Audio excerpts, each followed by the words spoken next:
മുന്നൊരുക്കം പാളിയതിന് കേന്ദ്ര കാലാവസ്ഥാ വകുപ്പിനെ പഴിച്ച് മുഖ്യമന്ത്രി വി ഡി സതീശൻ. അതിതീവ്ര മഴ എവിടെയെന്ന് അറിഞ്ഞാൽ മാത്രമേ അലേർട്ട് നൽകുവാൻ കഴിയുകയുള്ളൂ. ഡാമുകൾ തുറന്നുവിട്ടതിൽ ചട്ടലംഘനമില്ല. ദുരിതാശ്വാസ ക്യാമ്പുകളിൽ പ്രശ്നമെന്നത് കുത്തിത്തിരിപ്പെന്നും വി ഡി സതീശൻ കുറ്റപ്പെടുത്തി. ഇത് വ്യാപകമായി സോഷ്യൽ മീഡിയയിൽ തെറ്റായി പ്രചരിപ്പിക്കുന്ന കാര്യങ്ങളാണ്. നിങ്ങൾ തെറ്റിദ്ധരിച്ച് പറയാണ്. ഒരു തരത്തിലും ഒരു ഫോൾട്ടും ഒരു സ്ഥലത്തും ഉണ്ടായിട്ടില്ല. ഈ കുത്തിത്തിരിപ്പ് ഉണ്ടാക്കരുത്. ദുരന്തങ്ങൾ ഉണ്ടാകുന്ന സമയത്ത് കുത്തിത്തിരിപ്പ് ഉണ്ടാക്കരുത്. കുത്തിത്തിരിപ്പ് ദുരന്തങ്ങൾ ഉണ്ടാകുമ്പോൾ.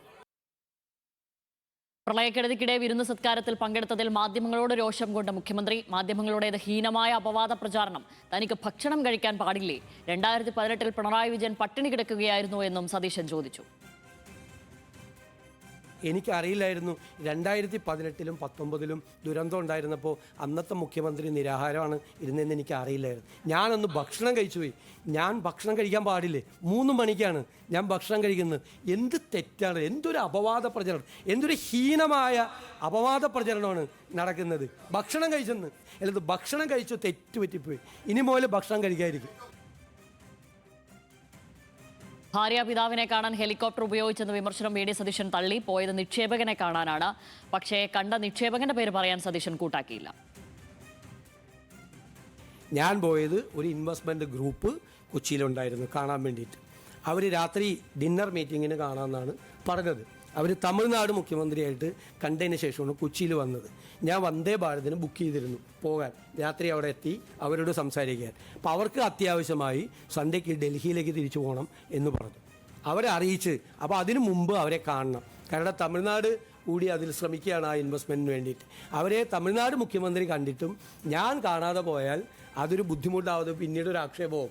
അതുകൊണ്ടാണ് ഹെലികോപ്റ്റർ. പിന്നെ ഞാൻ ഹെലികോപ്റ്റർ ഉപയോഗിച്ചതിൽ 1 രൂപ പോലും സർക്കാരിന് നഷ്ടം ഉണ്ടായിട്ടില്ല. 1 രൂപ പോലും സർക്കാരിന് അധിക ചിലവുണ്ടായിട്ടില്ല. വിവരങ്ങളുമായി ബിനിൽ ലീല സാബുവാണ് തിരുവനന്തപുരത്ത് നിന്നും ചേരുന്നത്.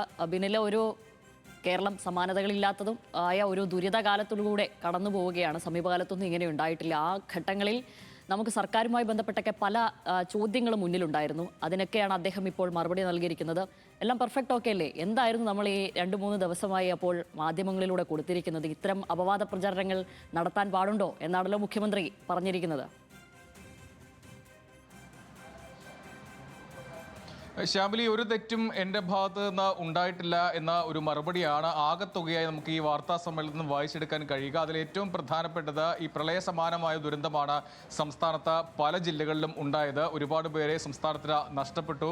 അതിലൊക്കെ മുഖ്യമന്ത്രി പറയുന്ന ന്യായീകരണം, അതായത് ഈ ഏകോപനത്തിൽ മുഖ്യമന്ത്രി ഉണ്ടായില്ല, പാളിച്ച ഉണ്ടായിരുന്ന വിമർശനത്തിൽ ഒരു പാളിച്ചയും ഉണ്ടായിട്ടില്ല എന്നാണ് മുഖ്യമന്ത്രിയുടെ മറുപടി. ജില്ലാ കളക്ടർമാരുമായും ബന്ധപ്പെട്ട മന്ത്രിമാരുമായും സംസാരിച്ചു. അപ്പോൾ താൻ വരണോ എന്ന് ചോദിച്ചപ്പോൾ അവരുടെ ആവശ്യമില്ല എന്ന് അവർ തന്നെ പറഞ്ഞു എന്നാണ്. അതിനുശേഷമാണ് മുൻകൂട്ടി തീരുമാനിച്ച പരിപാടികളിൽ പങ്കെടുത്തത്. പക്ഷേ ഫോൺ വഴി ഇവരുമൊക്കെയായി ബന്ധപ്പെടുന്നുണ്ട് എന്നാണ് മുഖ്യമന്ത്രി പറഞ്ഞു വെച്ച ഒരു കാര്യം. അതിൽ ഏറ്റവും പ്രധാനമായി എടുത്തു പറയേണ്ടത് റവന്യൂ മന്ത്രി കാര്യങ്ങൾ കൈകാര്യം ചെയ്തു എന്നാണ് മുഖ്യമന്ത്രി മറുപടിയായി പറഞ്ഞത്. അതിൽ റവന്യൂ വകുപ്പും അതോടൊപ്പം തന്നെ മുഖ്യമന്ത്രി ഓഫീസും തമ്മിൽ പുറത്തുവിട്ട കണക്കുകളിൽ വലിയ വ്യത്യാസമുണ്ടായിരുന്നു. ആ മരിച്ച ആളുകളുടെ എണ്ണത്തിലും കണക്കിലുമൊക്കെ വലിയ വ്യത്യാസം നമ്മൾ കണ്ടതാണ്. പക്ഷേ അക്കാര്യം ചോദിക്കാനുള്ള ഒരു സാധ്യത പോലും മുഖ്യമന്ത്രി അടച്ചു കളഞ്ഞു. ആ ചോദ്യം പോലും ചോദിക്കാനൊരു അവസരം ഉണ്ടായില്ല എന്നുള്ളതാണ് യാഥാർത്ഥ്യം. എല്ലാ പഴികളും സമൂഹ മാധ്യമങ്ങൾക്കും പ്രതിപക്ഷം നേരെ ഇടുകയാണ് മുഖ്യമന്ത്രിയുടെ ഭാഗത്തു നിന്നും ഉണ്ടായത്. അതിൽ ഈ പ്രളയകാലത്ത് 2-3 പ്രശ്നങ്ങളാണ് മുഖ്യമന്ത്രിയുടെ ഭാഗത്തു നിന്ന് ചൂണ്ടിക്കാണിക്കപ്പെട്ടത്. ഒന്ന്, പൊന്നാനിയിൽ അദ്ദേഹം ഒരു വിരുന്നിൽ പങ്കെടുത്തതാണ്. ആ വിരുന്നിൽ പങ്കെടുത്തതിനെ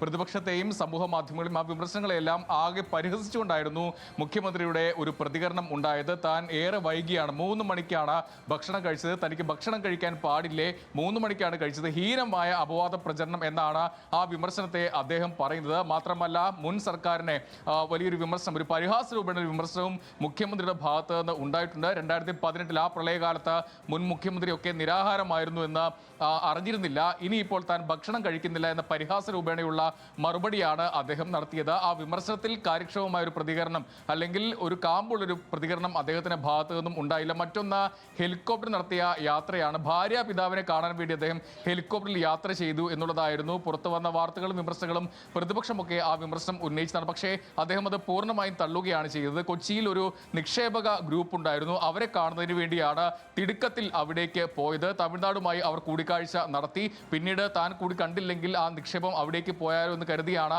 വേഗത്തിൽ അവരെ കാണാൻ വേണ്ടി പോയത്. അതിൽ സംസ്ഥാനത്തിന് അധിക ചിലവ് ഒന്നും ഉണ്ടായിട്ടില്ല എന്നാണ് അദ്ദേഹത്തിന് മറുപടി. പക്ഷേ ഏതാണ് ആ നിക്ഷേപ ഗ്രൂപ്പ് എന്ന് ചോദിച്ചപ്പോൾ കൃത്യമായ ഒരു മറുപടി മുഖ്യമന്ത്രിക്ക് പറയാൻ ഉണ്ടായില്ല. അദ്ദേഹം പറഞ്ഞത് ഇനി അത് അറിഞ്ഞിട്ട് അതില്ലാതെയാക്കാനാണോ എന്നൊരു പരിഹാസ രൂപ, അവിടെയും പരിഹാസ രൂപേണയുള്ള ഒരു മറുപടിയാണ് അദ്ദേഹത്തിന്റെ ഭാഗത്തു നിന്നും ഉണ്ടായത്. എന്തായാലും ഈ വിഷയങ്ങളിലെല്ലാം സംസ്ഥാനത്ത് യാതൊരു ഈ പ്രളയ സമാനമായ സാഹചര്യത്തിൽ ഈ മഴക്കെടുതിയിൽ വലിയ പ്രശ്നങ്ങൾ സർക്കാരിന്റെ ഭാഗത്തു നിന്നും ഉണ്ടായിട്ടില്ല, ഒരു പ്രശ്നവും ഉണ്ടായിട്ടില്ല എന്നാണ് അദ്ദേഹം പറയുന്നത്. ഈ മഴ പെയ്തതൊക്കെ അത് കൃത്യമായ സംവിധാനങ്ങൾ, കേന്ദ്ര സംവിധാനങ്ങൾ അപര്യാപ്തതയാണ്, മുന്നറിയിപ്പ് അറിയിക്കുന്നതിൽ വൈകിയതെന്നൊരു വിമർശനമാണ്, അല്ലെങ്കിൽ അത്തരമൊരു പരാതിയാണ് അദ്ദേഹം പറഞ്ഞത്. അതിനോടൊപ്പം തന്നെ മൂഴിയാർ ഡാം തുറന്നുവിട്ടത് വലിയ റാന്നിയിലും ആറന്മുളയിലും അടക്കം വലിയ വെള്ളക്കെട്ട് ഉണ്ടാക്കിയതാണ്.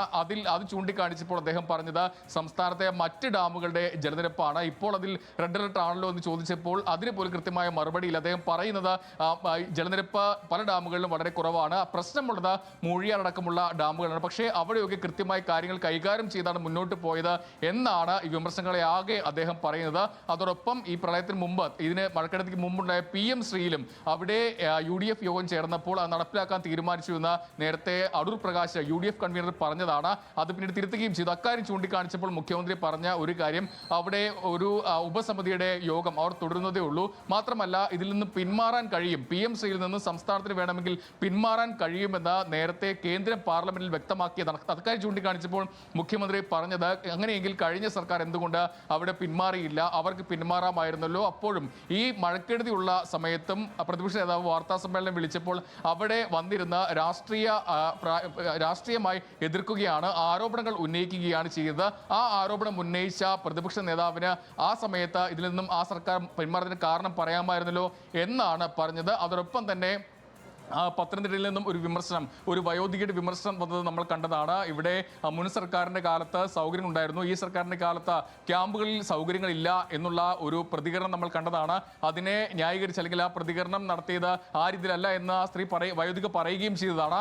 അതും മുഖ്യമന്ത്രി ഇന്ന് പരാമർശിച്ചിരുന്നു. അത് പറഞ്ഞത് ഒരു പാർട്ടി പ്രവർത്തകൻ അവിടെ കുത്തിത്തിരിപ്പിന് ശ്രമിച്ചതാണ് എന്നുള്ളതാണ് അദ്ദേഹം പറഞ്ഞത്. പക്ഷേ വീണ്ടും ആ വയോധിക തിരുത്തിയല്ലോ എന്ന് ചൂണ്ടിക്കാണിച്ചപ്പോൾ തനിക്ക് അറിയില്ല എന്ന് പറഞ്ഞ് ഒഴിയുകയാണ് മുഖ്യമന്ത്രി ചെയ്തത്. എല്ലാ ദിവസവും വാർത്താ സമ്മേളനമൊക്കെ നടക്കുമ്പോൾ ഏകദേശം 50 മിനിറ്റിലധികം അദ്ദേഹം വാർത്താ സമ്മേളനമൊക്കെ നടത്താറുണ്ട്. ഇന്നിപ്പോൾ 37 മിനിറ്റിൽ ആ വാർത്താ സമ്മേളനം അവസാനിപ്പിച്ചു. എല്ലാ വാർത്താ സമ്മേളനങ്ങളും ദേശീയ മാധ്യമങ്ങൾക്ക് ഇംഗ്ലീഷിലും ബ്രീഫ് ചെയ്യാറുണ്ട്. ഇന്ന് അതും ഉണ്ടായില്ല. വിവാദ ചോദ്യങ്ങൾ ആവർത്തിച്ചോടെ മുഖ്യമന്ത്രി വാർത്താ സമ്മേളനം അവസാനിപ്പിച്ച് മടങ്ങുകയാണ് ചെയ്തത്. ശ്യാമിലി.